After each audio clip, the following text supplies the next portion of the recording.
talk about White and Highsmith as a pass rush duo and what CJ can do to help out your tackles? We have our hands full this week with Watt and Highsmith, two elite edge rushers in this league, cause a lot of problems for a lot of offenses. TJ is sack leader, pressure leader, so it's definitely going to have our attention this week, and we have to handle him accordingly. Everybody has to handle him, whether it's O-line, all right, quarterback, tight end, it'll take all 11, all right, to get it done. We know we have our hands full with the pass rush this week. Guys done it for a long time, being successful, rushing the passer, play a great defense, right? Steelers have always been known for great defense, so, we're up for the challenge this week. Look at what Pittsburgh has built over the years. How much does that kind of influence? I know a couple times the media have talked about how Pittsburgh, the continuity, what you guys hope to build. Yeah, Pittsburgh and their organization with Coach Tomlin, you talk about a team that's always in the hunt, right? Very successful organization, consistent in their approach and how they do things. It's definitely a model for all NFL teams. They're having to deal with offensive line injuries every week, it seems. Are there ways you've kind of learned from these to, I don't know, in the thick of having to make it, like changes in how you protect? Are there things you picked up the last couple weeks that help? We'll do whatever it takes up front to make sure we're protecting, and that's Bobby and his staff has done a great job of getting better each week when it comes to the protection. No matter who's in there, it really doesn't matter to us. It's about stepping up and doing the job that's in front of us. What do you think is the biggest reason why Tank Dell's been able to find such quick success in the NFL? I think Tank's success has just come from his preparation. Right, he's locked in on the details of what he's asked to do when it comes to the route running, to the depth, right, the angles of where he's running. Like he's locked in on the details. He's prepared, and it shows on Sundays when he goes out there. He's playing fast. Right, as a rookie, he's playing fast. He's not hesitating, and I think that's what allows a lot of young guys to make plays when they're not overthinking it. They're just doing what they're asked to do and doing it as fast as possible. That's what you see from Tank, and he's making explosive plays because of it. Get Jalen back today. What does that mean for this defense and seeing him? What can you bring to the secondary? All right, it's good having Jalen back out at practice today. He brings great energy to our team, whether he's practicing, whether he's on the sideline. Like Jalen is just the epitome of what leadership looks like, right? He brings it every single day, so we're happy to have him back out there. Are there limitations? What can you say about where he's at football-wise? We're happy to have Jalen back out there. Coach, earlier this week, Jimmy told us that he made a suggestion about putting a play clock out during training camp on the field, not only for the defensive benefit, but to help CJ with his timing as well. How important is it to you to take the input of players, especially leaders like that, when it comes to making different types of decisions? I think as a coach, you always listen to players and their input, right? If they see something and we can, see it the same way and thinks whatever is best for our team, that's what we'll do. So Jimmy's been around for a long time, smart football player, and not just defense. He understands the team, right? And that's what leadership looks like for Jimmy Ward. It's not just defense and the safety position. It's also making sure he has a good relationship with the offense. And it's important to Jimmy to see the offense be successful, right? To see other players being successful, not just him. He's not a selfish player. He's definitely a true locker room guy, teammate that guys love in that locker room. And I'm happy to have Jimmy with us. The draft class has helped being one of the pillars towards helping turn around this Texas organization. Obviously, CJ started off high, Will, Tank. How important have they been towards just changing the trajectory of this franchise? With the rookies that we brought in, seeing them have to go out and play, early, it's been fun to watch these guys because of what they bring, right? And let's talk about their approach each and every day. Like the reason why we drafted these guys because they love football. And that's the type of men that we want in our locker room. First and foremost, guys who love football, guys who are competitive, right? Guys who want to bring it every single day because that's what it takes to be great in this league. That's what it takes to change things. It's a relentless mindset that those guys bring. You talk about Will, CJ, Tank, Juice, a lot, Henry, like multiple guys that we have who are seeing significant playing time. it's a credit to those guys and how they put their head down and work. They haven't worried about being young guys or not speaking up. They just stepped in, put the work in, and they've shown that they deserve to be out there. We talked early in the week.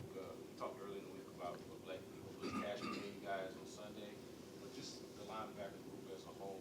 Where did you see either some growth or progression with them as a whole?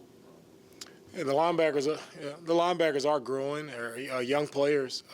Henry, his first time, running the show, I thought he did really good with the communication. Thought Christian played better, just flying around, playing faster, making some physical tackles.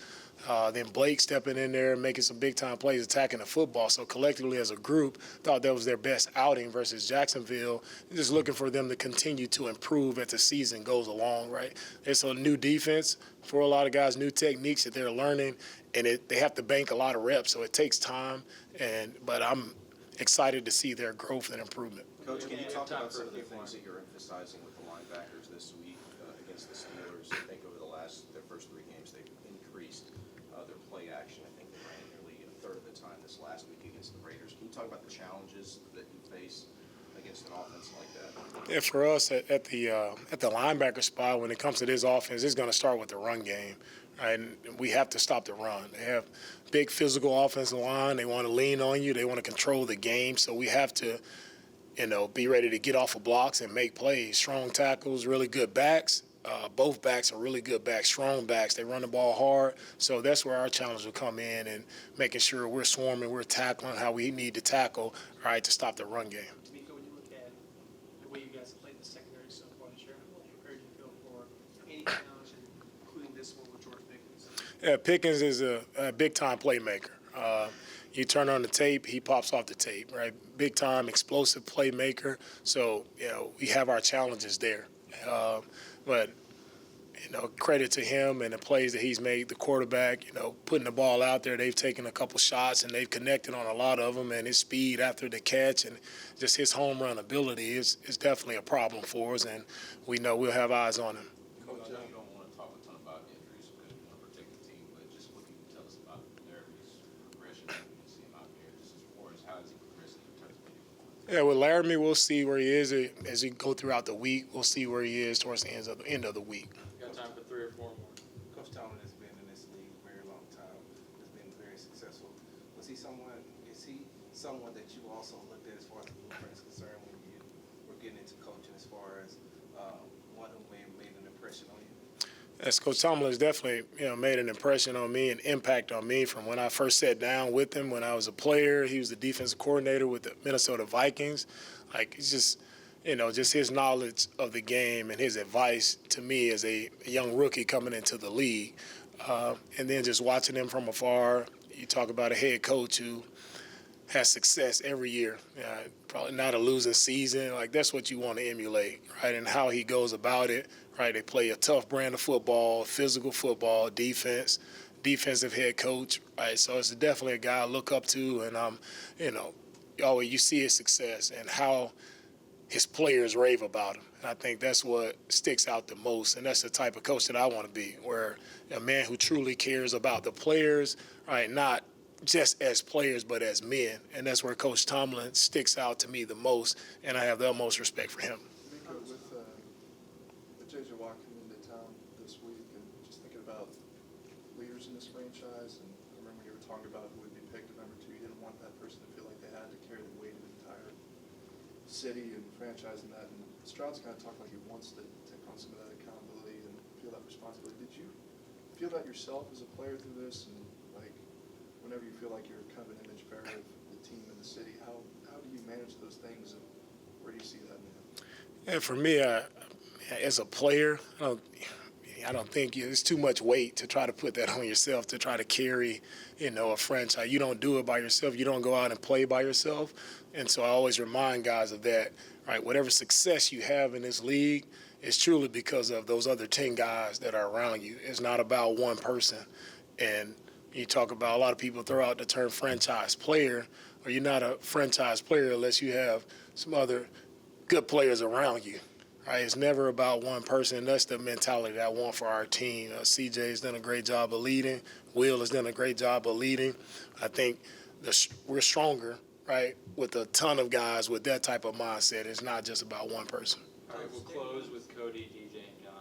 Coach, 3 games into your coaching career, what has it been like for you to kind of like lay the foundation and help turn this franchise around? Because I remember one thing Nick Casario said is that he wants to build a franchise that can sustain the level of success similar to what we have seen with the Steelers. Right. For me, in my first 3 games, what I've seen growth from our team, and that's the one thing that I've wanted to see.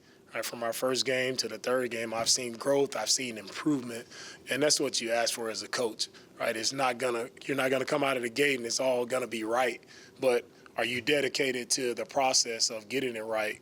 You know, continuing to coach, continuing to teach young guys how it should look, right? And it takes time to build that, to teach what winning organizations do, how winning organizations prepare.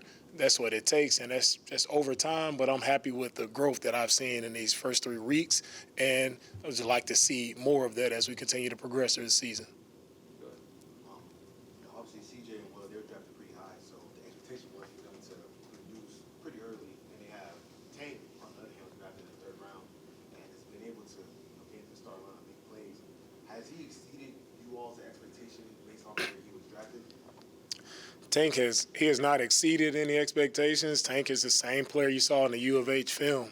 Right? You saw an explosive player, dynamic player who jumped off the tape making those plays.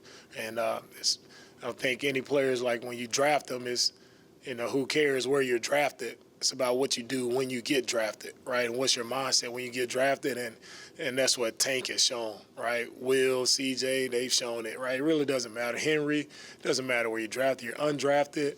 Like, there's opportunities in this league for all players. It's just about, what do you do with the opportunities that you're given? Like, are you capitalizing on those opportunities and showcasing your talent? And that's what Tank has done. Go ahead, DeMeco, in 2011, you guys had a lockout and worked out together on your own.